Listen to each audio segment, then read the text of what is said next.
Welcome to the Close the Chapter podcast. I am Kristen Boyce, a licensed marriage and family therapist with a private practice, Pathways to Healing Counseling.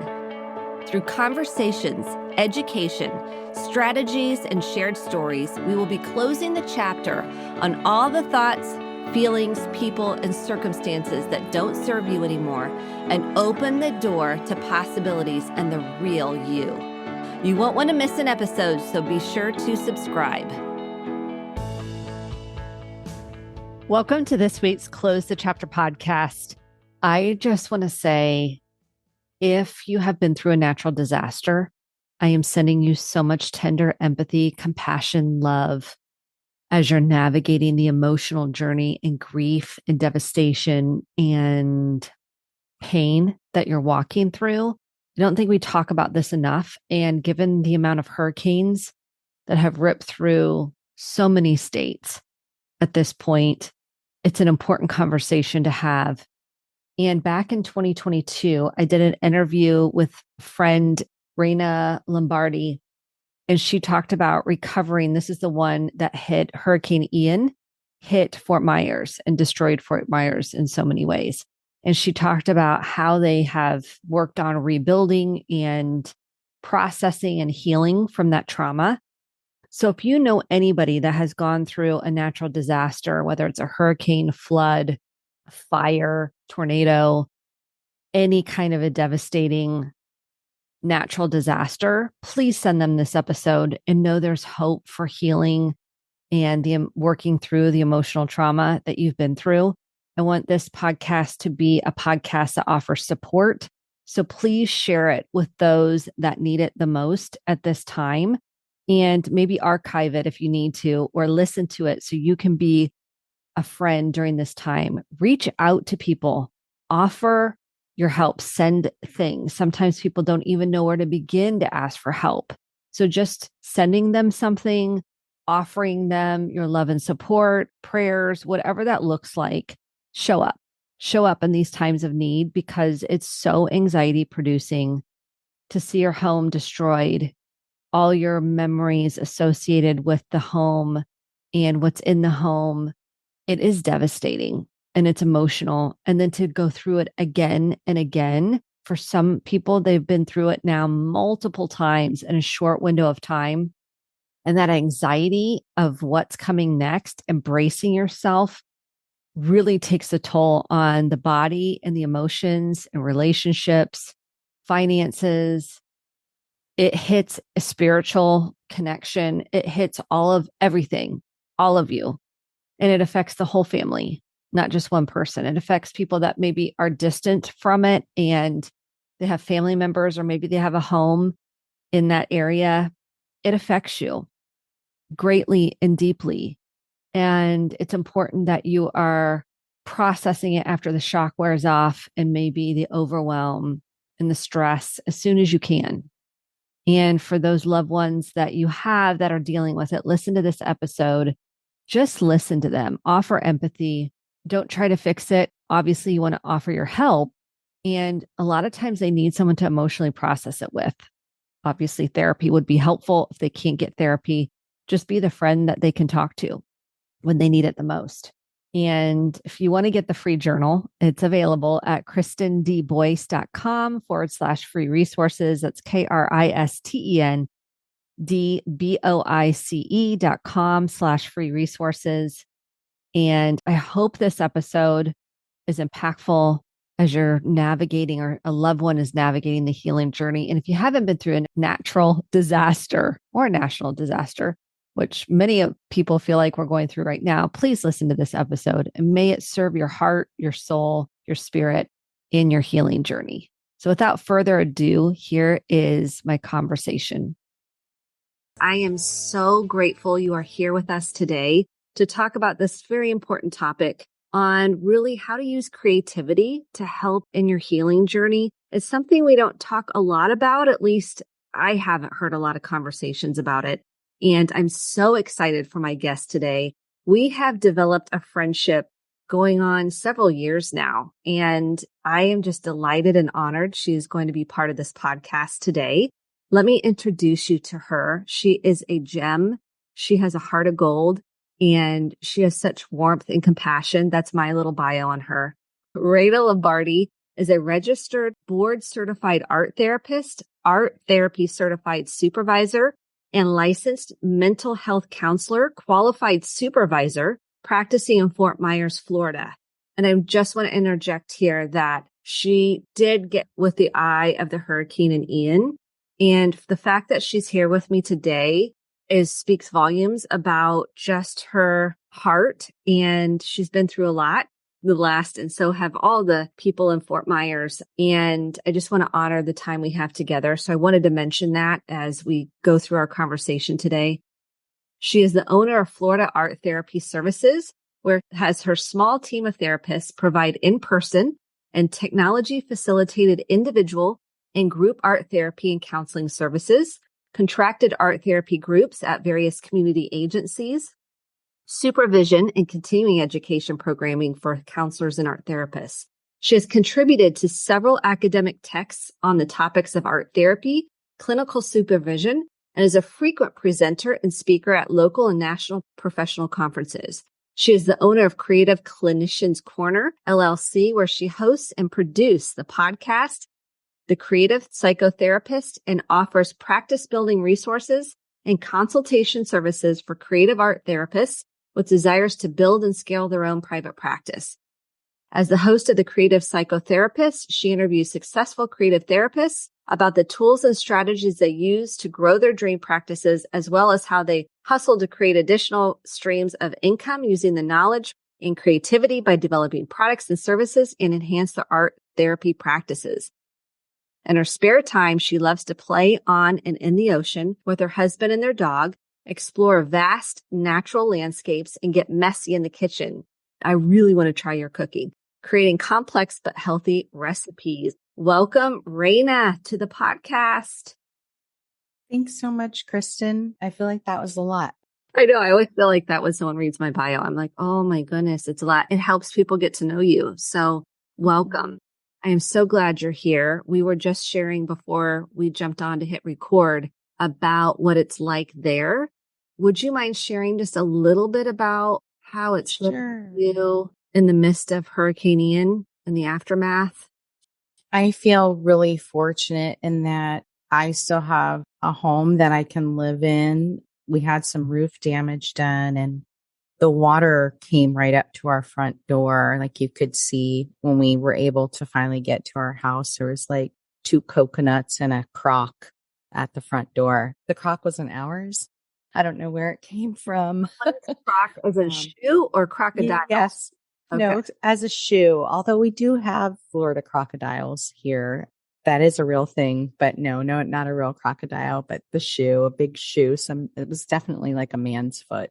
So we were really fortunate, but it's a month out and the debris is still everywhere. Like the county has said, we're recording today's Halloween. The county has said it's not safe for trick-or-treaters to go out and trick-or-treat because of the debris that's still piled up at the edge of everyone's yard. I was gone for 2 weeks. I was like, oh, please let me come home. And like, at least if the neighborhood is cleaned up, that will be a little bit less stressful to see, but it's not. Look pretty much the same. Some stuff is gone, but not much. And they're saying that it's going to take a couple of years for things to actually rebound. And there's a lot of conversation on the news, right, regarding FEMA's rules about rebuilding and how there's concern that some structures received so much damage that they're saying a mandatory demolishing of it and then rebuild from there. I mean, other people, like their home was completely washed away. It doesn't exist anymore. It's definitely hard to describe what it's like and to continue to move day by day. It's like, okay, things are kind of back to normal. Like I have electricity again. My water's running again. Those kinds of creature comforts are the same, but yet there's this real acknowledgement that it's not the same. There's a lot of people that are still living in the shelter.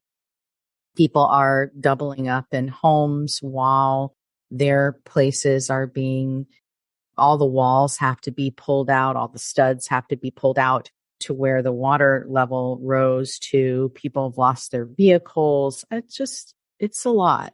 Much, Reina. It is. I'm a Florida native.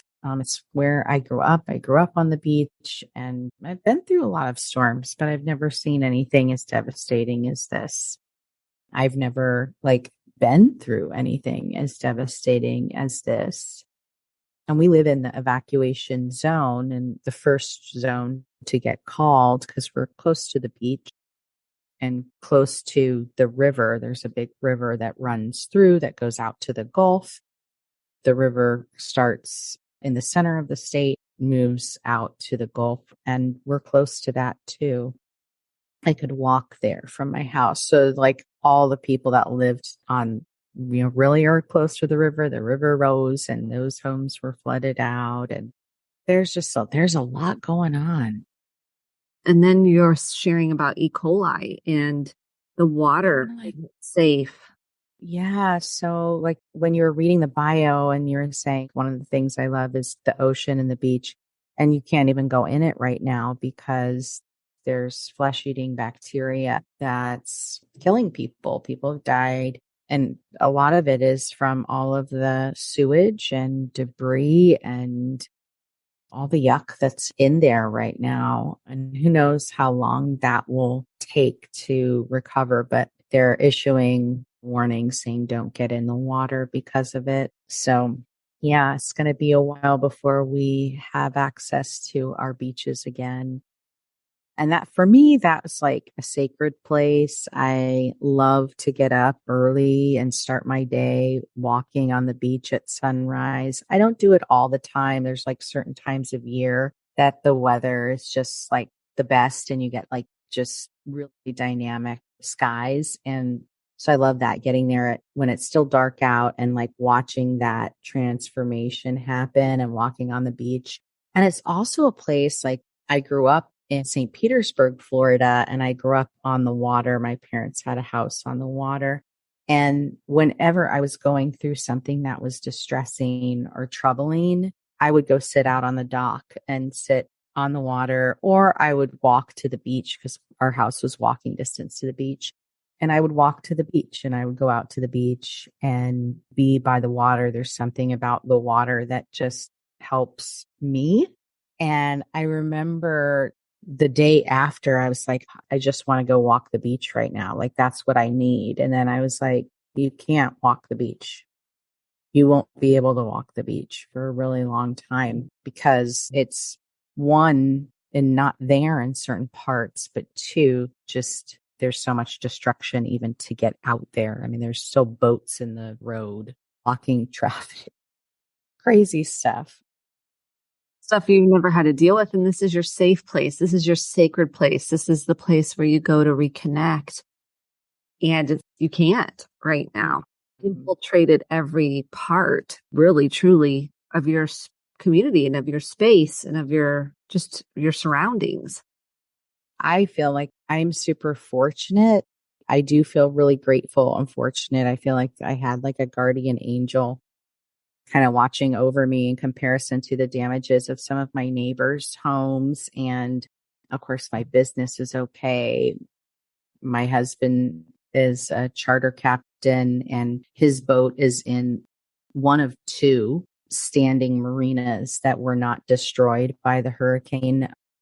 All the other marinas around his were leveled. It was a brand new build a couple of years ago. So the concrete on the walls of the marina are 2 feet thick. They come out and pour them and they have crane erect them. So it was built to sustain and survive a Cat 5, and it certainly did. So we're lucky that he has his boat. Other people, who knows, their boat landed on other people's homes or in the middle of the road or. So we're fortunate, but at the same time, I think it's recognizing it's okay to be bereft and it's okay to grieve everything that's happening at the same time as feeling grateful for the safety that we had, that we were unharmed. Our home was basically unharmed. Like I said, we have to have roofers come out and make some roof repair. Right now, it has like tarps nailed up there to prevent water intrusion from coming in. But we're fairly lucky in comparison to other people I know that lost their business, that lost their home, and just everything inside of it, like all of your family heirlooms.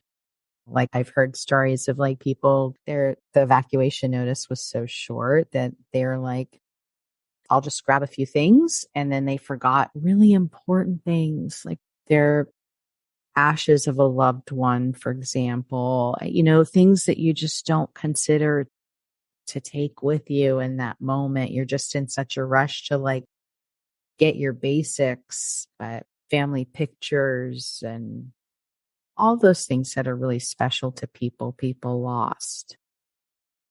Yeah, it's devastating. And I think it's important to note that there's grief, even though you're grateful. I like how you said at the same time, you're still grieving. I mean, your husband can't do his business now because can't get the boat out for starters because of the sailboat that you said in the middle of the water, like the way to get out. And then the waters aren't safe right now and people aren't vacationing in Fort Myers, which was part of his business. So there's loss there. Yeah. Even though you had these you're grateful. It's so important that I love how you're recognizing and giving yourself permission to say, I still have grief. And just to look around. Mm-hmm. And it looks like a war zone. It looks like not how it looked before.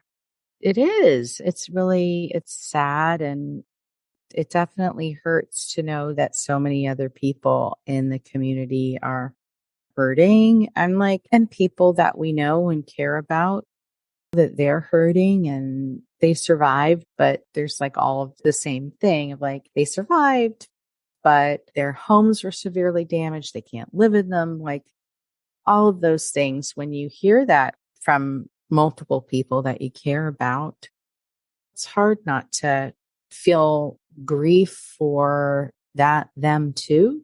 I think that is an important message for people because I've heard a lot of like clients since we started seeing clients again. I feel guilty, right? But I don't think that we should feel guilty because the wind didn't rip our roof off, but it ripped the neighbor's roof off. Like it's still close. It was still extremely stressful and it's a both and. And your nervous system, that's what, like the exhaustion, because going around and what you see and you take in the devastation, you're looking at it, you're hearing it, you're smelling it. Even you said one point smelled like poop. Yes. Oh my gosh. And you're like, and then the poop, the sewage truck trying to clean up the streets and it gave you thumbs up or whatever you're like, yay. Inundated. Your whole nervous system is inundated with it, with the trauma of it. That's so true, right? Every sensory all of your senses are activated. And like even today, there's still like major helicopters, huge military helicopters flying around. And a couple weeks ago, it was like shaking the house. And my husband went outside and looked up and there was like a military helicopter towing a semi truckload of things. I'm sure they were going to go take it to one of the islands or something, but the house was trembling. So there are those sensory pieces of information that like something's not right here. This isn't usual. It's uncomfortable and it stresses the dog out. Poor animals have had it rough. Yeah, because they pick up on all that. They feel that, especially if the house is shaking and there's just a lot. It's a good point. Like not only humans, but pets taking in the trauma. For sure. I know for me, what helped me get through just sitting through the storm as like passed over us, because it was a really long storm. It kind of started picking up Tuesday evening. We started getting tornado warnings and the winds were whipping. But Wednesday morning, it really started to come in. The tide was really coming in, and it lasted into the night, Wednesday night. I mean, it was a really long storm to sit through, but was art got me through it. I just sat and drew, and it allowed me to really center myself and focus myself. Not to say that I wasn't feeling distressed, but it helped me to stay as centered as I could in a lot of chaos. Share more about how you turned to art in the heart of chaos and how that has been an anchor to your nervous system. Yeah, I think the thing that drew me to art therapy in the first place was really using art as a way to process my life experience and what was going on around me. That when I look back, I think like even in high school, my best friend and I, we didn't write notes. Like, I mean, now kids just send text, but like when we were growing up, we had like those handwritten notes and you would fold them in all kinds of ways, right? Yes. But we would draw comics. We would draw comics about all of the things that were going on in high school and the characters in school and or what was going on at home in our home lives. And we would exchange these drawings. So art has always been kind of the way that I make sense of my experience. And there's times where I'm not as actively involved, and then times where I'm more actively involved. But I think what it does, it allows us to process in a way that words alone can't. It can allow for things that maybe are unknown to us or are kind of in our unconscious material. It can allow them to flow forward in a way that they become visible, and then we can work with them in a different way. But just the act of making art is a sensory experience, and that can be really grounding if you think about different textured materials and how you apply them. We're getting some sensory feedback when we're doing that. Art making really it taps into our neurodevelopment. If you think about all children, no matter where they are, will gravitate towards making marks. Even if they don't have a paper and pencil, they're going to find a stick, they're going to find a rock, they're going to find something to make marks. And there's something about that process that just can be really grounding, connecting, Anchoring. What came up for me as you were sharing, I'm like, what about those folks that have art shame or art trauma where they might have been told, yeah, you're not good at art, or you're not doing it right, or that's ugly, or I'm making this up, but people that have art shame that feel like I'm not creative. Oh, yeah. So, like, you're making it up, but those are all things people say. Or I haven't made art since I was in fifth grade because I couldn't draw. I couldn't execute. I couldn't make it look like what it looks like in real life. And as art therapists, one of the things that we always tell our clients is this is not about the product. It's about the process. So if we can put that off to the side here, the focus is not to create something that's going to look pleasing or is going to be sold or hang in a museum or anything like that. It is art for the sake of your ego, art for the sake of your well-being. And it's about the process of doing rather than the outcome of it. The outcome is the process if we're using it as a way to cope. Now, that doesn't necessarily mean that we won't experience pleasure from the end product. We may, in fact, really appreciate what we created. That shouldn't be the focus here when we're creating as a healing practice. Where does someone begin if like, I have no idea, like I only draw stick figures and I don't even know where to begin to use art on my healing journey? Where does someone start? So I think that it's important when we feel anxiety about making art, that makes it unapproachable to us. So start with something that is small, something that provides a container. For me, I would go with something that has a little more control.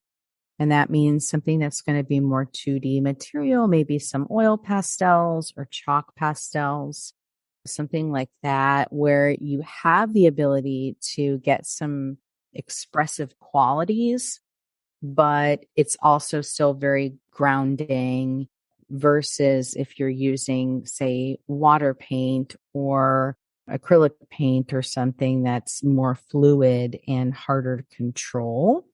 And I would probably start by drawing a circle, a small circle on a piece of paper and just filling in the circle with color. So just allowing yourself to look at the materials and say, okay, what color is really speaking to me about where I'm at right now? What's the feeling that I have right now? What's the sensation that I have right now? And if that feeling or sensation had a texture, what would that texture be? If it had a line quality, what would that line quality be? If it had an intensity of that range of color, what would that be? Because we can go from really light, kind of sketchy quality blue to a really dark, rich, thick, heavy blue, right? And both of those things are going to capture a different felt sense of our experience. So just starting with the circle, the oil pastels and the chalk pastels blend really nicely, and just focus on filling it with color and not trying to render something that looks like a real life object, and allowing oneself to do that and to just be playful with the materials, not take it too seriously. That can be a good place to begin. And then once you start playing, then you feel a little more open to it. You go, oh, okay, like, well, maybe I'll try this now. Maybe I'll try that now. I do some groups with adults in the community, adults in substance abuse work, and most of them are, I would say, probably 75% are like hesitant to create and hesitant, like, what do you want me to do? This seems ridiculous. They're really put off by it. But once they start the process, not all of them, but a large majority of them, once they start the process and they do it a couple times, then they get into it and say, wow, like I actually got a lot more out of this than I thought I was going to get out of it. I realized I'm able to do more than what I thought I was able to do, or more than I remembered that I was able to do from that last experience of creating, whenever that happened to be for them, which is exciting. And I think if people want to use art as a way of healing and as a way of understanding and developing a relationship with themselves, the most important thing to do is to, one, not judge, let go of the judge, or notice and say, oh, the judge is talking again. We're not listening to the judge right now. We're just exploring and playing and having fun. We're giving ourselves permission to explore and play. And we're quieting that voice of the judge. And at the end, we're not evaluating the end product. If we evaluate, we go back to the voice of the judge, and that's not what we're here to do. We're here to say, what do you have to teach me? What can I learn from this? If that image that I just created had a voice, what would it tell me? What else does it need? What does it want? We can be playful in the questions that we ask to continue to enhance what we created, or even respond in writing. Sometimes I'll respond and I'll create, but then I'll also write alongside of it in response to what I've created, and helps me go a little deeper. When you write alongside of it, is it in a notebook? Is it on the art itself? Like, where do you do that? Either or. I have a sketchbook, and so I'll often do a little bit of art journaling and a little bit of writing. And it might be on the same piece of paper, or it might be on a different piece of paper. Or sometimes I'll include words of affirmation and text in the artwork itself, in addition to whatever I happen to be expressing that day. There's no right or wrong to any of it. That's the other piece. We give ourselves permission to play and explore. We give ourselves permission to do whatever it is that we feel called to do in that moment. I like to allow the materials to select themselves of like, what am I feeling most drawn to? What pen or marker or mark making tool am I feeling most drawn to? Where in the paper am I feeling drawn to make marks, and kind of allow it to evolve in that way? When you say this, have you ever read the book The Dot by Peter Reynolds? No. It's a children's book, okay, but it's a book, it really is for adults too. But it's about art. It's about just make your mark. Just put a dot on the page and just make your mark. But the whole thing is about overcoming the fear of criticism and judgment that lives inside of us, but really is externalized. You know, we got it young. So to be playful and not judgmental, how do you get to that point where you're not judgmental and you are accessing more playful parts? Because many people feel like they're not playful at all and their inner critic runs the show. Yes, I can relate to that. I think it's practice like anything else. It's recognizing that part is there, and that part wants to keep us in a safe and comfortable place and not allow us that space to have fun, that space to explore. When you think about play as a neurodevelopmental experience, the whole reason we're playing is to learn, to practice, to try new things, to rehearse. We're developing our understanding of the world, but we stop doing that at a certain point because of societal norms. You're too old to play. You got to be more serious and things like that. And then that holds us back from growing in ways that might open greater possibilities for joy for us, I think, in adulthood. And so just really recognizing, okay, there's the inner critic. There's the voice of the inner critic again. That voice is separate from mine. And I can continue to make marks, whatever it looks like here, without becoming the prey of the inner critic or the judge. I can allow myself, because I'm by myself. I'm not sharing it with anybody else. Nobody has to see it. If I get to the end and I'm really frustrated with it and I really, really don't like it, that's just more information about how I could approach things differently afterwards. And at that time, if you don't like it, rip it out of your sketchbook or tear it up into shreds, crumple it up, get rid of it. You don't have to keep it, but just allowing yourself that permission to try, I think, is the important part. And then the more you do that, the more comfortable you become, and the better you're able to recognize when that voice of judgment is showing up. And it's probably, if it's showing up when you're going to make a little piece of art by yourself, you can guarantee it's showing up in other parts of your life that have like more weight to them. Yes, it's pervasive in a lot of ways. I was thinking about trauma and creativity in accessing the creative flow when you're in a survival state, like you're just trying to survive. So in that sense, I think that's where using materials that are two-dimensional, they're hard, whether it's crayons, whether that's markers, and just scribbling, just allowing yourself to scribble and transmute the energy that is stirring around within out onto the paper can be really helpful and calming. And sometimes you might not even have paper around. A few years ago, my husband and I were driving in the mountains in North Carolina, and we got hit with this torrential downpour. It was like whiteouts, and you're on these like turns and stuff. And I was like, I'm so glad I'm not driving.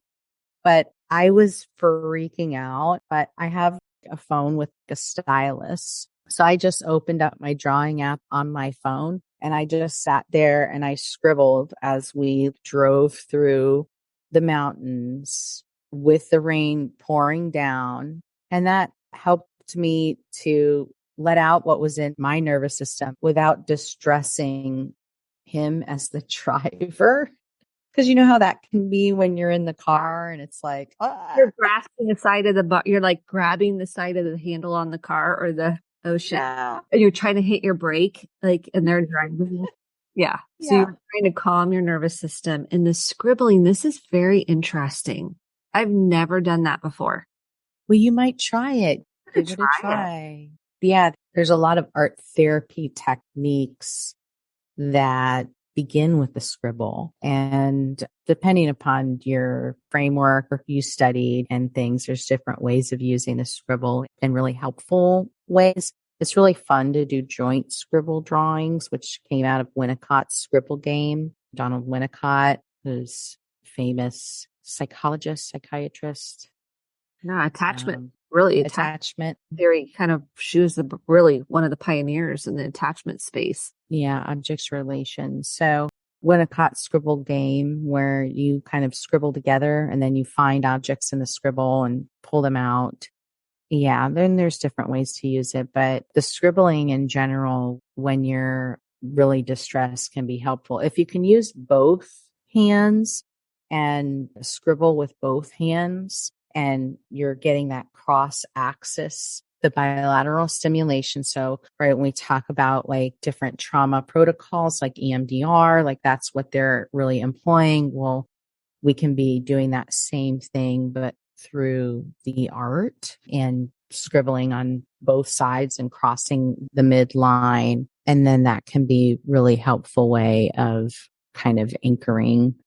That is powerful. I'm going to try it. And what came up for me as you were saying scribbling, I'm like, oh, the inner critic then can not have to judge. We're just scribbling. We're scribbling to regulate the nervous system. I'm just scribbling. So it feels a little more free. I think, at least when you're describing it, it feels like that for somebody that might be like, ooh, I don't have any creative ability or whatever negative belief they have that about themselves around art. Sometimes, like, I'll do an intervention where I'll put on music that has no words to it. And then I'll set out watercolors and watercolor paper. And I listen to the music. And then based on what I hear from the music, I will choose different colors and just fill the page. But not, again, it's kind of like scribbling. I'm just putting the watercolor, spreading it around, watching the water and the colors mix in response to the music and just moving along. And that too can be really calming and relaxing as well. You almost closed your eyes when you were talking about listening to the music. You had your eyes closed. And I was like, I wonder if you're connecting to what, just the sensation in your body, the emotions, or is there any, or are you just letting it be as whatever comes through? I think in that moment, I was really imagining what it does for me in my body and how much calmer I feel in those moments when I'm doing that kind of activity. But I do encourage people, like if I'm teaching an intervention to somebody, I do encourage them to check in with their body and note a difference. Let's do a body scan before. Let's do a body scan after. What do you notice that's different? How are you feeling in your body now versus before? So that they can really have that tangible, like, oh yeah, that I do feel calmer. I do feel more relaxed or at ease in my body now than before we started. What are some of the top interventions that you utilize or recommend for the healing journey beyond the ones you've shared? Are there other ones that come to mind that say, you know what, this is a really helpful one, or I know it depends on the client and what they're presenting and coming in with. Is there any other ones that came through just as with the question? It's such a big question, right? It's a big question to answer. And there's so many ways that we can use the creative process to help ourselves. I think starting a practice of, if you do a little bit of art journaling every day. So art journaling is similar to like writing journaling. You might even do a little bit of both. I do a little bit of both, but just having that practice where you're like dating it, it's all in a book. You create whatever it is that you create, but then you have that ability to look back and can see where you were, what was going on in that moment. And it gives you like a reference point, and you can kind of see your growth over time. I think that's really helpful. One of the things that I love to do is, for example, I'll create an image. Sometimes it's a portrait, sometimes it's not, but I'll create an image, and then the other task that I'll do is to dialogue with the image. So if there is a person in that image, what does that person have to say? What do they have to teach me? What do they need from me? What do they want from me that I'm willing to give or unwilling to give? But I'm also going to be responding in my writing to what they're saying, right? And so we start to have a dialogue, a back and forth conversation. A lot of times people say, this is bizarre. This is weird. This is like really strange. Just go with it. Yes, you're talking to yourself, but just go with it, because it's going to bring up information for you that you wouldn't uncover without going through that process. But that particular technique, I think, is super powerful, and it's something that we all have access to, that we can do anywhere. And if you have a little journal at home, it's easy enough to do. I'll usually create a picture and then write on the next page. I know you had asked about the writing stuff earlier. But even if you're a digital person, you prefer to create digital stuff, you can do it that way too. Yeah, so many options. And if it's not a person, it's just a color on the page.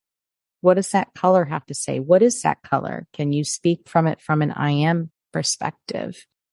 Yeah, this is so beautiful. I was going back to thinking about you in the hurricane, in the drawing while you were hearing the sounds, not sure what was going to happen next, and the length of time you were doing that.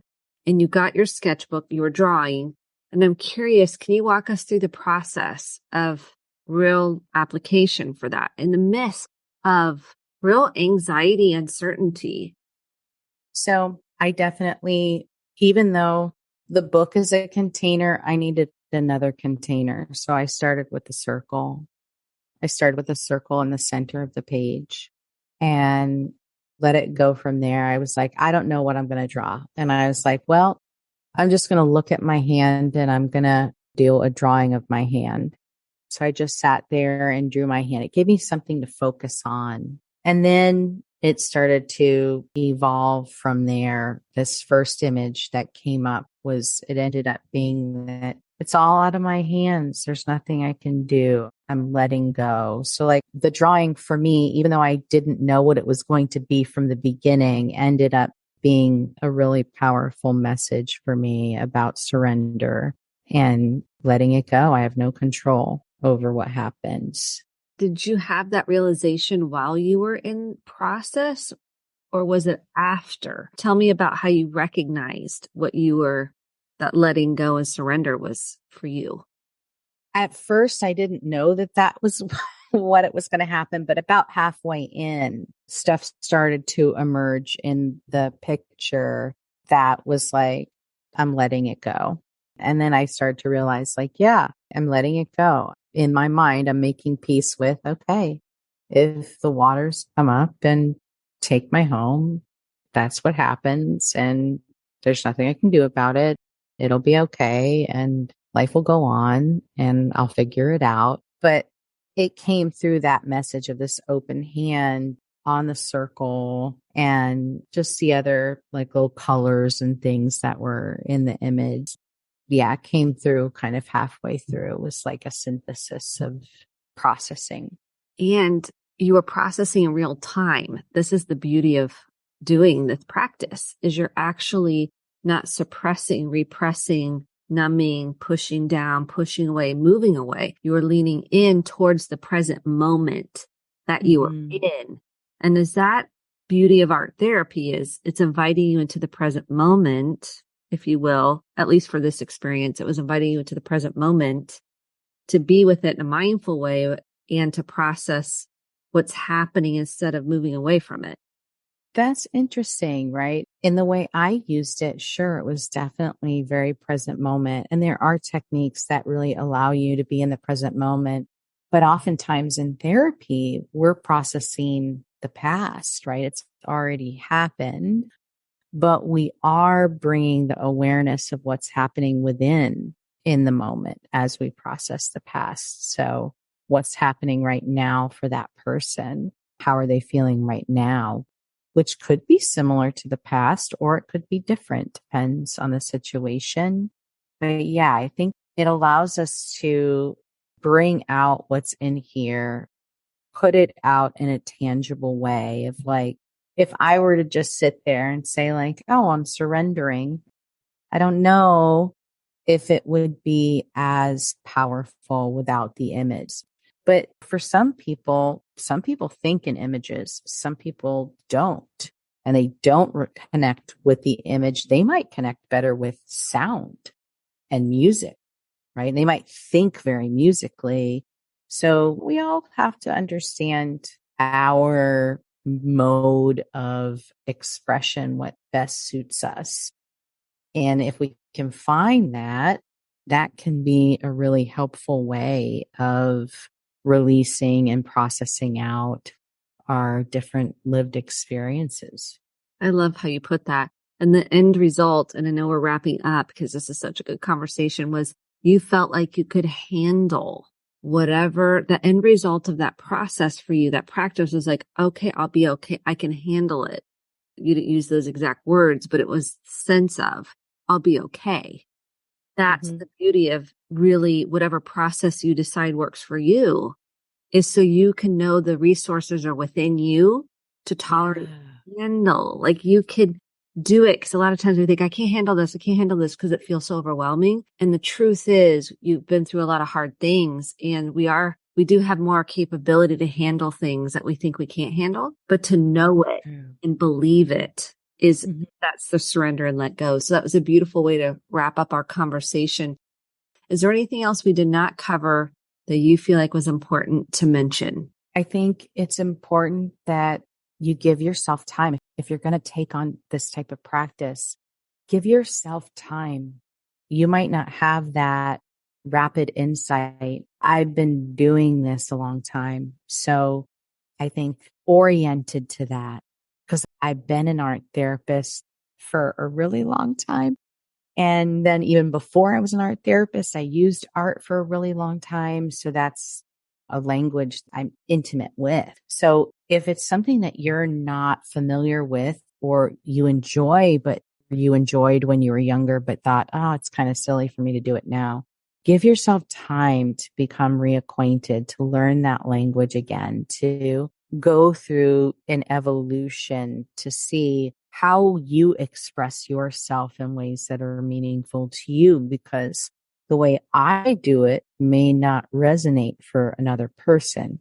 They might have their own process about it. I've seen somebody that they actually spread out paper on the floor and they like use their whole body to create, which is mind blowing. But that's what that person found was the best way for them to express what needed to be expressed. So give yourself that ability to grow and through the practice, right? A practice is something that I'm going to do frequently and consistently over time so that I can develop and hone my skill set there.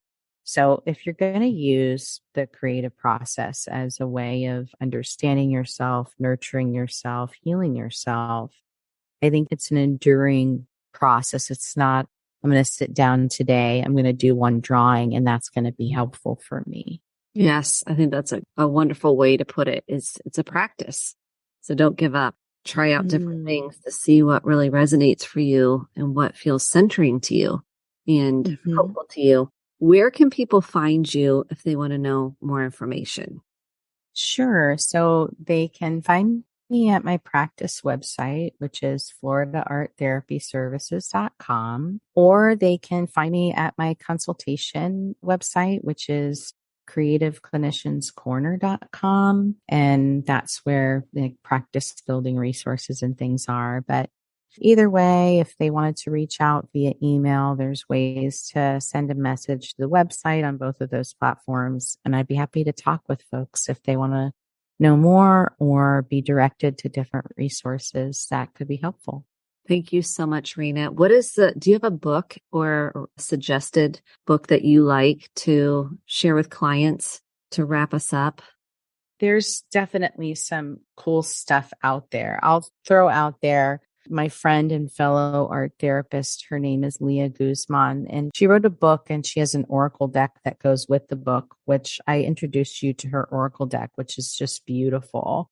And her book is, I think it's The Art of Healing and Manifesting. I don't have it at the ready. What's great is that, like, if you use her cards, you can pull a card and then you can look for the corresponding material in the book. And she gives different prompts for different art experientials to do along with it. I love it. I really enjoy using that in my own practice. Sometimes I'll use her work and sometimes I'll, do things on my own, but that's a good one. Yeah, I loved her cards. They're gorgeous and very powerful. So thank you for sharing that. And thank you for your heart and your vulnerability today. I am so grateful you made the time to be on the show, and I'm grateful for you and the work you're doing in the world. So thank you so much, Reina. Thank you so much for this opportunity. I'm glad to be here and have this conversation with you. Thanks so much, Kristen. Thank you. Thank you so much for listening to the Close the Chapter podcast. My hope is that you took home some actionable steps along with motivation, inspiration, and hope for making sustainable change in your life. If you enjoyed this episode, click the subscribe button to be sure to get the updated episodes every week, and share with a friend or a family member. For more information about how to get connected, visit Kristen, KRISTEN, Boyce, BOICE.com. Thanks and have a great day.